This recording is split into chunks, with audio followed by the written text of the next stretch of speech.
Križanje Gajšek iz Maribora. Bila sva prijatelja z doktorjem Šiftarjem, ki je bil Vanekom, ja. In ki je bil profesor ustavnega prava. In naj povem, on je bil romolog in je pripravljal predavanja na fakulteti, jaz sem mu pomagal in sva bila oba ljubitelja ciganov oziroma Romov. Na teh predavanjih je igral tudi Geza Baronja, njegov ansambl. In jaz sem postavljal tam vprašanje, ki ga je gospod Malčeškega Viteza ocenil, namreč vprašanje zaposlitve. Mi moramo vedeti, da so Romi odlični kovinarji, odlični tudi poznavalci konjev in mešetari s konj, kot ste povedali, monsignor Škof. Namreč gre za to, da sem vprašal, kako v moderni družbi zaposliti Roma. Ker Rom ne more delati na avtomatizaciji, se pravi na tekočem traku. In takrat je Vanek rekel, ja, veste, oni imajo posebej noge,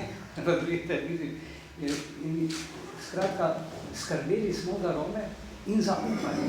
Veste, še ena stvar je, predsodek proti ciganu, ciganarija, to je baraba, ki te bo odtekal, in skratka ni naš, ne. Zaupanje, ki je pa, to ste lepo povedali, preko Boga moramo. In ni naključje, veste, da ste ravno duhovniki, naša, kako bi rekel, elita, vi ste prava elita te družbe, s temi najbolj revnimi ljudmi, ki se iščejo, ki živijo nekateri, veste, v pošastnih razmerah, tudi otroci, ki jim vlivate neko, bi rekel, z Bogom življenjsko energijo. Skratka, kasneje sem se tudi srečeval osebno, jaz govorim osebno, tudi poznam dobro prijatelja, komornega škofa Jožefa Smeja, 40 let sva prijatelja, latinsko znala in francosko in moram reči, ta ciganska narava je tudi v nas. Mimo, kadar je sedanji škof Jožef Smej v Mariboru molil brevir, je šel po cesti, je šel v park in naj povem, da je včasih zašel kar v vodo. Tako je, ta človek je red, tudi po mojem se zbih pomoril. In skratka, ima za Rome smisel. In prosim vas, to zaupanje in upanje in ljubezen do človeka širite še naprej. To je moje, mislim, srčno sporočilo kot človeka, pisatelja in kristjana. Hvala. In čestitam, da je tudi tale cigan Bogu dan išel, da je to nova knjiga. Torej, Škof Smej, da dodam lahko, tu je v knjigi tudi to opisano, še kot kaplan leta 45 do 47 je bil v Soboti, kaplan, da je postal župnik. Julijski in augustovski čas si je rezerviral prost za poučevanje ciganskih otrok veruka. In sicer vrto za župniščem jih je zbiral, ker je vedel, da notri jih ne more ohraniti, ampak zunaj naravi in jih je učil veruka. In to je zelo globoko ustavno. Še danes varujejo. Potem tako Romi kot tudi drugi, kako je gospod Škof učil z ljubeznijo, z jezikom ljubezni. To je zelo dobro. Če smem k temu, kar je gospod rekel, dodati, oziroma dodati samo reči nekaj besed. Zdaj, ko smo se tukaj takole srečali, res izgleda, kako je delo z Romi pravlično, lepo, ko grem jaz na Brezi, se toliko lepega zgodi in tako naprej. Tako iz pričevanj gospoda Smeja, kot monsignorja Dularja, kot tudi gospod Tone in vsi, ki smo z Romi, vemo, da je pastoralno delo silno zahtevno. Niti najmanj enostavno. Srečujemo se z tudi veliko preizkušnjami, tudi z nič kaj lepimi stvarmi. Vendar pa kaj želimo tukaj poudariti? Zakaj vstopamo, to, kar ste tudi vi lepo rekli, kar je gospod Škof lepo rekel, vstopamo tukaj do človeka. Se pravi, ne do zunanjih dejavnikov, ampak vstopamo do človeka. In v vstopu do človeka začutiš njegovo dušo, njegovo identiteto, njegovo kulturo. Lahko se veliko od njega naučiš, veliko lepih stvari, hkrati pa mu tudi na tej poti kažeš tisto pot do nekega sobivanja, brez da bi mu jemal lastno identiteto. Se pravi, da pokažemo in poskušamo stopati na tem našem skupnem bivanskem prostoru in delati skupaj stvari, ki gradijo svet. Gotovo vsak na svoj način. Zato pravim, en nivo je gotovo ta pastoralni, ki prihaja do človeka. Drugi nivo je pa ta, tista tudi konkretna pomoč, konkretne stvari, ki jih delamo tukaj, pa mislim, da lahko iz malteškega reda več, ker se pa na ta tudi drugi nivo spustijo, oziroma spustijo, vzdignejo, tudi za tem molitvenikom. Mogoče tukaj kakšno besedo še. Zato pravim, ne zdaj danes gledati vse samo z tega idealnega vidika, ampak predvsem s tem prizadevanjem. Veste, tudi med našimi duhovniškimi vrstami veliko ljudi, veliko duhovnikov, pa tudi drugje, že zdaj, ko sem šel na to predstavitev, pa zdaj, ko grem na Brezje, marsikdo reče, a je treba tega. Saj ni nobene koristi. Če gledamo z človeškega vidika, glejte, človek meri tako, Bog drugače. Če pa nič ne bomo delali nobenih korakov skupaj, potem pa res nič ne bo. Je pa na koncu Bog tisti, ki zaliva, daje rast, mi smo pa orodje v njegovih rokah. Torej, ne bi mogel se bolj strinjati s tistim, kar je zdaj gospod Kokotec povedal na koncu. In tudi izkoristil bom istočnico, ki jo je dal dr. Gajšek. Ja, seveda zaupanje, ne? Ampak a si predstavljate, kako pomembno je, če Rom, otrok ali pa odrasel lahko vzame knjigo v roke in reče, to je pa v mojem jeziku napisano. To je izjemno pomemben dosežek za krepitev etnične zavesti in osebne samozavesti. Ker grozljiva je številka, ki jo bom zdaj povedal. Na Dolenjskem konča osnovno izobraževanje 3% romskih otrok. In srednješolsko izobrazbo zaključi 0% romskih otrok. In nad temi mi sopihamo, delati ne grejo, zakaj pa sedijo tam nekje na domačem pragu. Torej, tukaj se začne naš pravi misijon. Dosežiti moramo, da bomo vključili ljudi, ki so pripravljeni in so tudi sposobni prevzeti del skrbi za lastno blagostanje. Vse prevečkrat se zgodi, da jim na tej poti do lastnega blagostanja, ne bogatstva, blagostanja, preživetja, postavljamo grde ovire. Otroci smrdijo, ne smejo v šolo. Seveda, nihče ne upošteva, da doma nimajo vode niti elektrike, da bi se umili. Otroci nimajo naloge, zato so kaznovani in ne smejo v šolo. Nihče ne upošteva, da jim zvečer ne sveti luč in da se včasih dan zaključi že v 5 popoldne. Torej, to so tisti materialni pogoji. Vse pa izvira iz predsodka.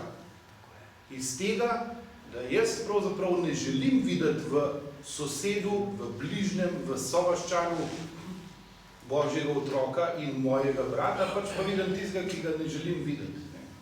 In čez pogledam. In raje rečem, kako bi bilo lepo, če ga ne bi bilo. In tukaj vam bom tudi jaz povedal eno izkušnjo, osebno, romsko, vsaj deloma. S kolegi, s prijatelji iz malteškega viteškega reda smo pred tedni peljali eno skupino romskih otrok na en lepo preživet dan na Slovensko morje. Tam smo se lepo imeli, obiskali smo seveda tudi krajevnega župnika, ki nas je sprejel, nam razkazal cerkev, nas posedil in tam je bilo recimo enih 20 romskih otrok, pa enih 10 takih prostovoljcev, ki so jih spremljali. In potem je tisti župnik rekel, zdaj bomo pa Mariji na čast, bilo je v izolski cerkvi, zdaj bomo pa Mariji na čast molili eno zdravo Marijo. A veste, da je bil delež tistih, ki so se križali in molili, pravzaprav dokaj enak. Med romskimi otroki jih je en del molilo, pa se znalo pokrižati, pa med spremljevalci je tudi en podoben delež se križal in molil. Zdaj mi pa rečete, kdo pa je Bogu bližje pol. Da ne bomo mi na koncu ugotovili, da smo mi tako dobri, ampak smo pravzaprav se oddaljujemo od Boga.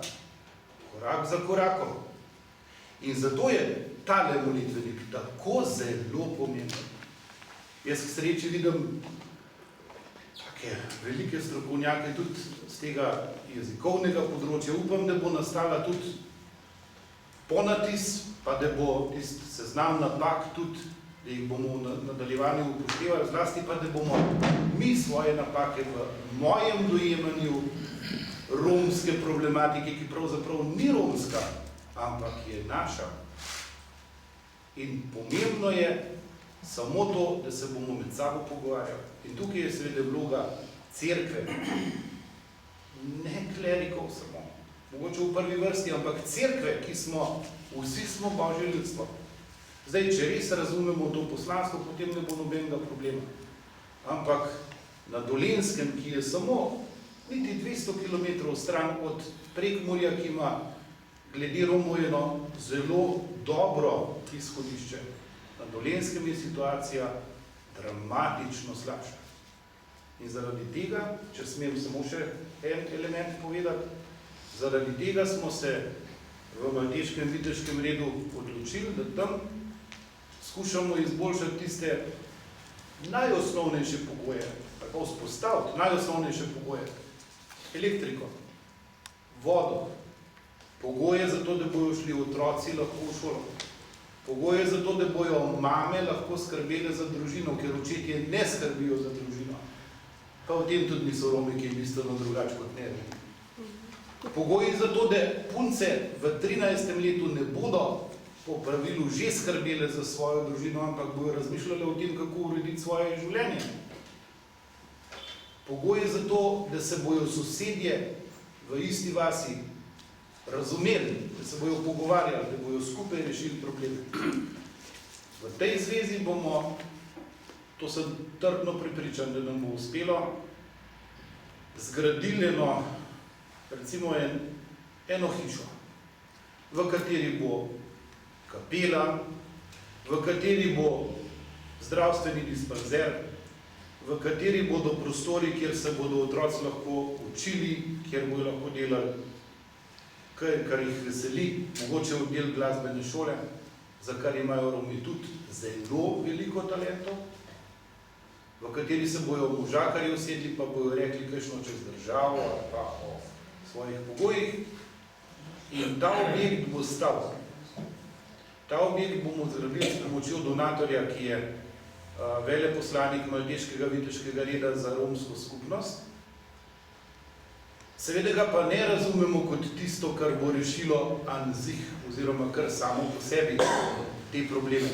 Mogoče pa lahko ključ ali pa ena tista pozitivna brca, da se bo vse skupaj lahko začelo premikati na bolje. Pri tem srečujemo različne ljudi, ki so v pomoč. Moj sosed, gospod Kokotec, številni prostovoljci, ki nastopijo, Fakulteta za arhitekturo, ki je prevzela pravzaprav eno zelo pomembno delo načrtovanja tega objekta, novomeška občina. Tamle med nami sedi en, ki ga vsi poznate, Franci Kek. Poznate ga po različnih stvarih, ampak v tej nalogi je konkretna in kontaktna oseba tako za Rome, kot za nerome, za medije in za javnost, za politike in za nepolitike. In seveda sigurno sem še koga pozabil. Kaj bomo delali naprej? Konec meseca imamo 2 skupini in verjetno tretja, ki je že na vidiku, ki jo bomo prav tako peljali na počitnice na morje. Romatorij, zelo dobra beseda. Tudi tale molitvenik nam bo prav prišel. Pa otroci bodo večinoma, številni izmed njih prvič videli morje, pa se bodo učili čofotati po vodi. Ampak zlasti je pomembno, da bomo skupaj. Da bomo skupaj molili, da bomo skupaj peli, da bomo skupaj plesali, da bomo skupaj potovali. In to skupaj krepi medsebojno zaupanje. Če ga bomo vzpostavili, potem so vsi problemi rešljivi. Če pa ne bo zaupanja, potem se pa za manj trudijo zidarji, ker Bog z njimi ne zida hiše. Hvala lepa. Mogoče še kakšno vprašanje? Jaz bi imel še eno dodatno anekdoto. Samo to bi povedal. Blaženo mater Terezijo je nek milijonar pogovoril in je rekel, veste, to, kar vi delate, jaz ne bi počel za noben denar na svetu. In mati Terezija je odgovorila, jaz tudi ne. In mislim, da ste v tej situaciji smo tudi zdaj z Romi, veste. To ni plačljivo. Hvala. Ja, mene veseli, da ste tako lepo izpostavili, gospod Škof, torej povezano s Romom z Marijo. Vedno vas vidim, se spomnim vašega gesta. In moje vprašanje pa je to, kako so Romi vključeni v obisk Fatimske Marije Romarice, ali je predvideno kakšno posebno srečanje z njimi, ali se vključujejo v župnijah, kako poznajo fatimsko sporočilo, fatimske dogodke, kako je s tem? Mnogokrat bolj kot drugi poznajo fatimsko sporočilo, zato ker o njem govorimo tudi na tem romanju v Mariji Bistrici. Zelo dobro poznajo Medžugorje, dobro poznajo tudi romajo tja, posebno romarska skupina za Medžugorje, ki ga pripravljata Marjan, ki jo pripravljata Marjan in Sonja. Drugače pa so vključeni po župnijah v to srečanje, zato ker moramo paziti še nekaj, da bi samo z Romi delali kot z Romi, jih ne smemo tiščati iz civilnega okolja.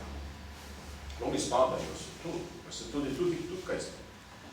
Torej, Romi morajo svojo vero doživljati ne spločeno, samo v svojih okoljih, v nekih primerih da, kot recimo žegnanja ali tam, kjer se ne da, da je drug, ampak hodijo Romi tudi k maši, zelo pogosto, v soboto, v druge župnije, skupaj z ostalimi. Nimamo posebnih romskih maš. In tako tudi z drugimi romajo v naša svetišča, v gradu, v kulturnišče in se čutijo, mislim, kar vse naprej. Tudi, ko imamo velike škofijske slovesnosti, so tudi navzoči Romi tudi z kakšno prošnjo, s kakšno molitvijo v romskem jeziku. Glede tega vprašanja je eno vprašanje še gospodu Škofu. Mi razumemo, duhovniki, da mora biti stvari vključene, vendar je večkrat prišla že strani duhovnih postranjih delavcev pobuda na škofovsko konferenco, da bi dali nekaj duhovnika za Rome. Vedno je bilo to odklonjeno, zdaj, če mogoče kakšno, ali je to vse, kar ste zdaj povedali, ali je kakšna možnost v prihodnje. Vemo, da je v sosednjih državah to praksa, da gredo duhovniki od naselja do naselja in se srečujejo oziroma delajo na svojem področju. No, jaz mislim, da do tega prej se je prišlo, da bo kakšen duhovnik za Rome. Seveda, to je tudi stvar ne nazadnje krivnega škofa, ki se mora temu duhovniku odpovedati v korist Romov na račun župnije.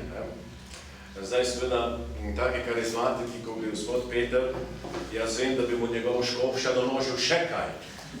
Ne samo Rome, pa črnomarsko župnijo, pa še eno župnijo zraven, ampak še kaj. Še vzgojo duhovniških kandidatov in tako naprej.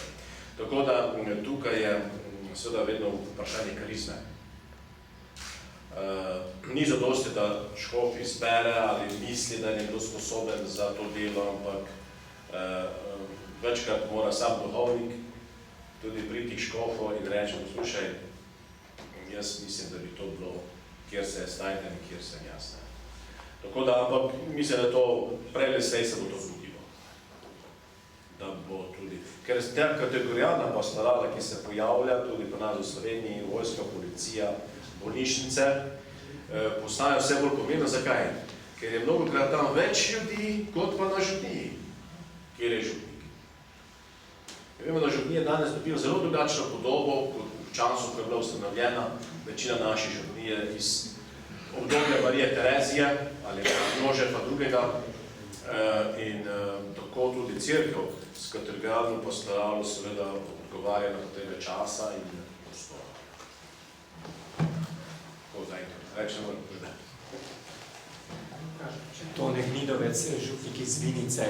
Jaz bi samo kolega rad podprl v tej zadevi, gospod Škof, ko boste na škofovski konferenci, da je to, mislim, da je to potrebno.